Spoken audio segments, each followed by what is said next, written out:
बंधुगण, मनुष्य का सबसे बड़ा शत्रु उसका क्रोध राग है। जो व्यक्ति अपने राग को नियंत्रण में कर लेता है वही जीवन में सच्ची शांति और सुंदरता पा सकता है। ऐसा ही हुआ राघव के जीवन में। राघव मेहनती और ईमानदार इंसान था, परंतु उसका स्वभाव बहुत क्रोधी था। छोटी छोटी बात पर वह गुस्सा कर बैठता। उसका यही स्वभाव उसकी पत्नी और परिवार से दूरी पैदा करता था।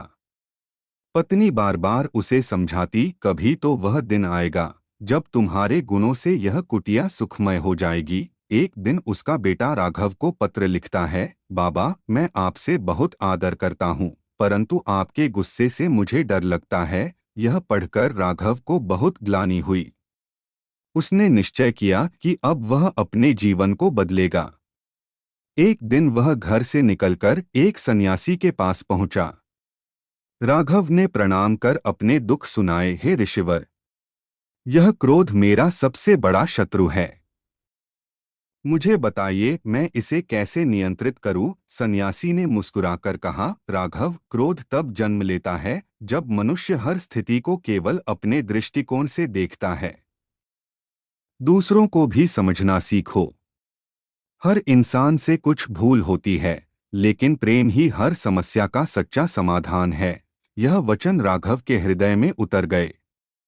उस दिन के बाद राघव ने हर परिस्थिति में धैर्य रखना शुरू किया।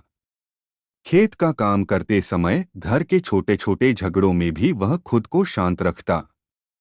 एक दिन जब पत्नी ने भोजन देर से दिया तो पहले की तरह वह क्रोधित नहीं हुआ।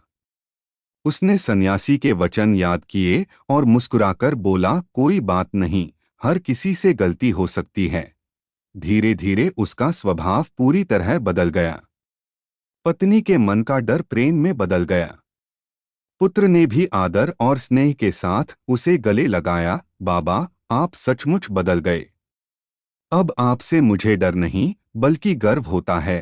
अंततः राघव फिर से सन्यासी के पास पहुंचा और कहा, हे ऋषिवर, आपके वचनों से मेरा जीवन बदल गया है। अब मेरे मन में शांति और प्रेम है। सन्यासी प्रसन्न होकर बोले, राघव, याद रखो, मनुष्य के भीतर भ्रम और क्रोध पैदा होते हैं, लेकिन प्रेम ही सभी समस्याओं का अंत है। बंधुगण, इस कथा से हमें यही शिक्षा मिलती है कि यदि हम अपने भीतर प्रेम और धैर्य को स्थान दें तो हमारा जीवन भी राघव की तरह संपूर्ण बदल सकता है।